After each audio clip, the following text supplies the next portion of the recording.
Welcome, fellow CompTIA enthusiasts. I'd like to provide you with some free questions and answers to ensure that you pass the CompTIA A+ 220-801 and 220-802 exams on the first try. This is the first of approximately 40 videos being created to help you pass these expensive exams.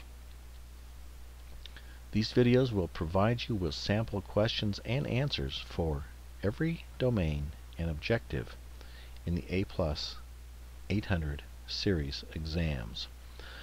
I'm going to use my new exam simulator to generate the questions and show the answers.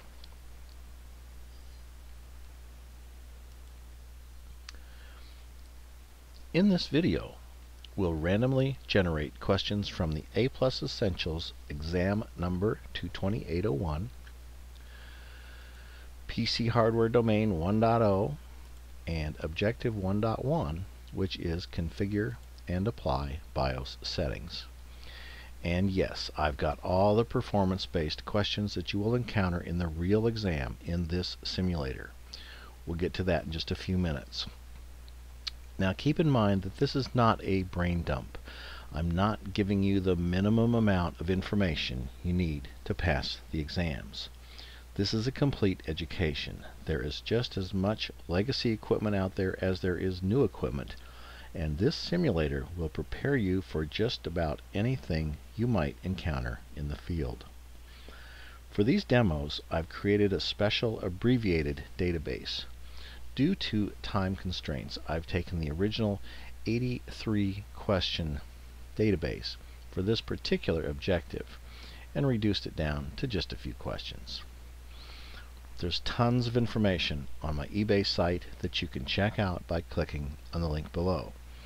And there are plenty of links there that will get you to the CompTIA.org screens and other screens for more information on spaced repetition in learning.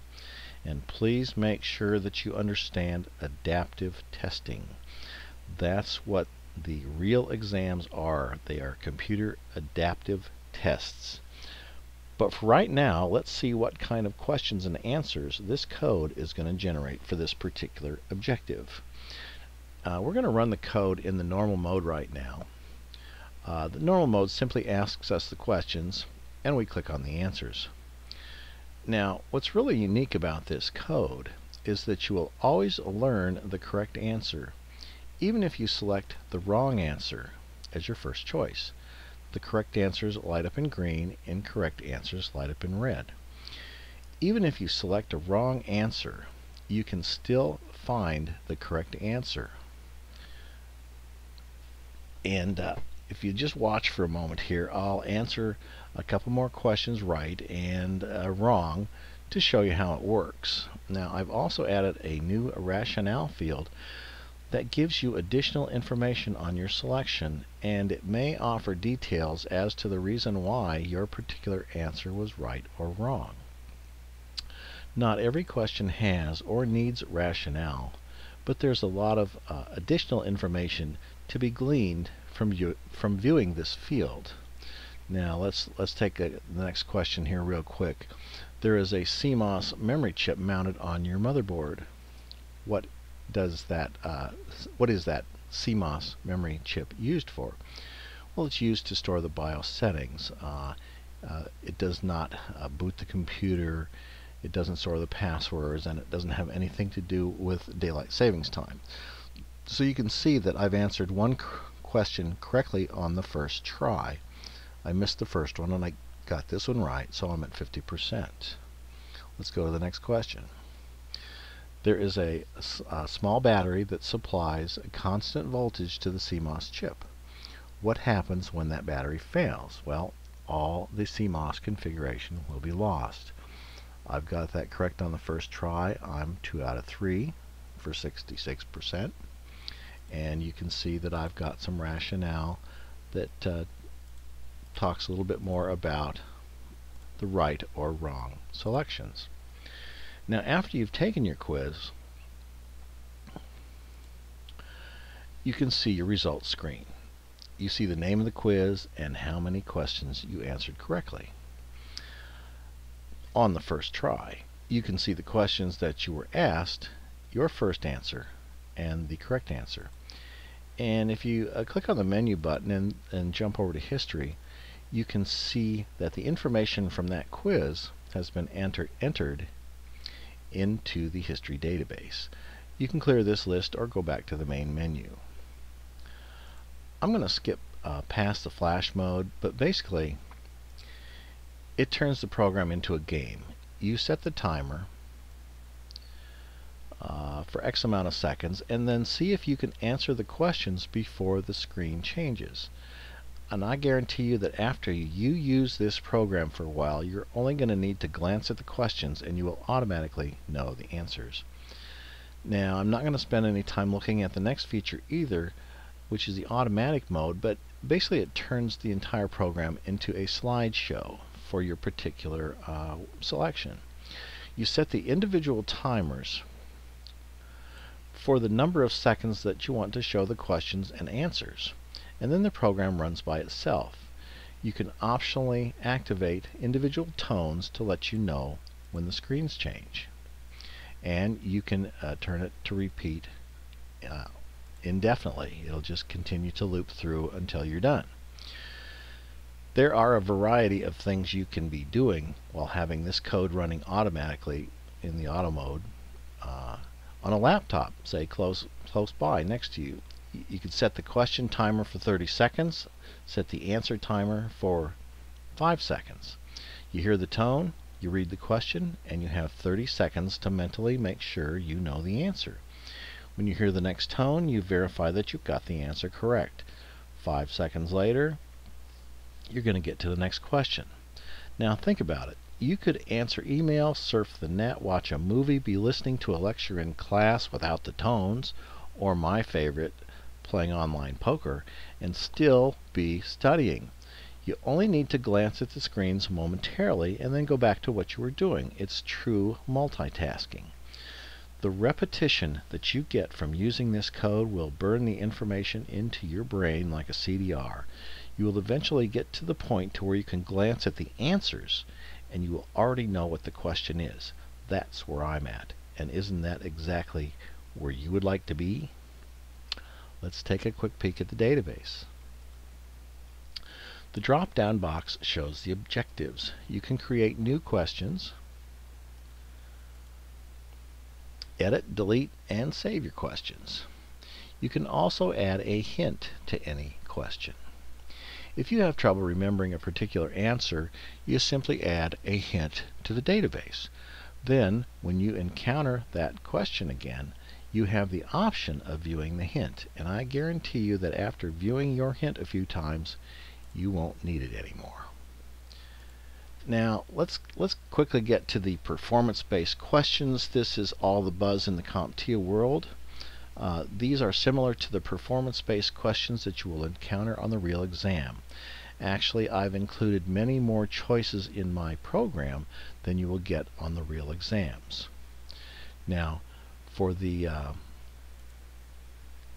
matching questions, you simply drag and drop items into the correct box. For the command line questions, you simply drag the correct commands into the drop boxes in the correct order. And since this is what comes up first, we'll do this real quick. Rather than type the commands on the screen like you will do in the real exams, you simply drag and drop the commands in the correct order and then hit the score button to see how you did. The reveal button will show you the correct answer, or you can hit the reset button and try again. So let's just do this example real quick. I'm on a Windows 7 machine. I need to open a command prompt window. I'm in this directory. I need to list the contents of that directory. I see a documents folder. I need to navigate to the documents folder. You need to set the attributes of that file to read only, and then close the command prompt window. Now, I've got a new cheat mode here, which is turned off by default.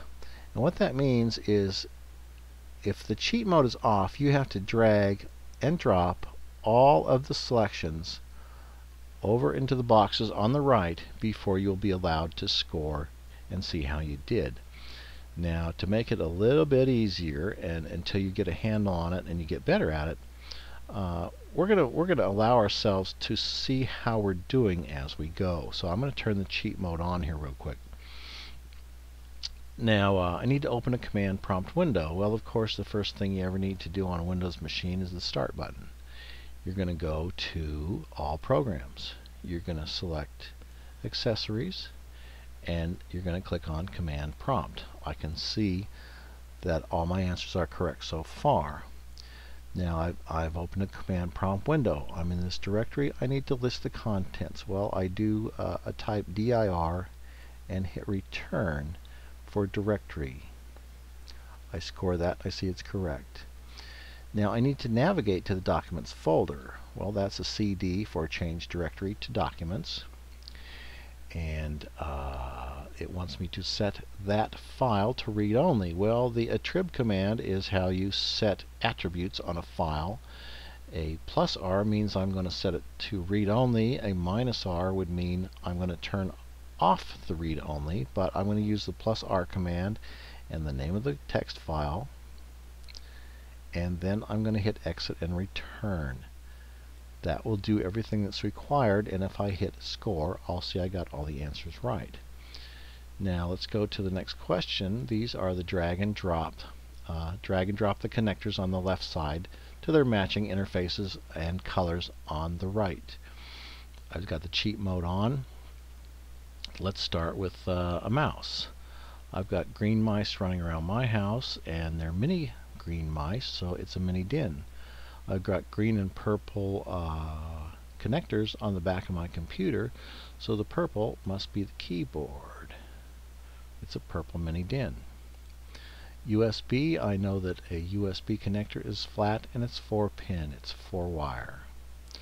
I can hit the score button and I can see that everything I've done so far is correct. I know that S video is yellow. I score it and I can see that's correct. And you continue on until you get them all correct. Once you get real good at this, you won't even need to turn on the cheat mode anymore. Now, CompTIA introduced the performance-based questions with the 800 series exams, and you can expect to see more of these types of questions in the future. CompTIA finally realized that people are just going to brain dump sites and simply memorizing the answers to the questions without really knowing what the answers really mean.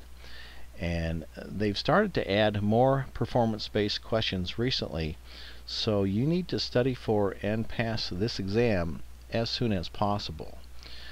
Now, the cost of this simulator is nothing compared to failing either exam even once. At the time of this recording, each exam costs $183, pass or fail, and you need to take both exams to get A+ certified. The retakes, if you fail either exam, the retakes are $183. That's pass or fail for as many times as you need to take them. Thousands of people all over the world have grabbed a copy of this simulator and used it to help them pass these expensive exams. People email me to say that this simulator is exactly what they were looking for. Don't be one of those people who email me to say, "Wow, I wish I'd found this simulator before I failed the exam." And I get them, believe me. Now, I want you to check out the feedback on my eBay site. It is totally off the charts. People rave about this product. You want to grab your copy before someone else gets the dream job that you deserve. It's an instant download. As soon as you pay for it, you get the links. You can download it. You can be studying in 5 minutes. Seriously. And one more thing I want you to remember, on top of everything else, is that the best way to pass the CompTIA A+ exams the first time is to ace the test before you take the test.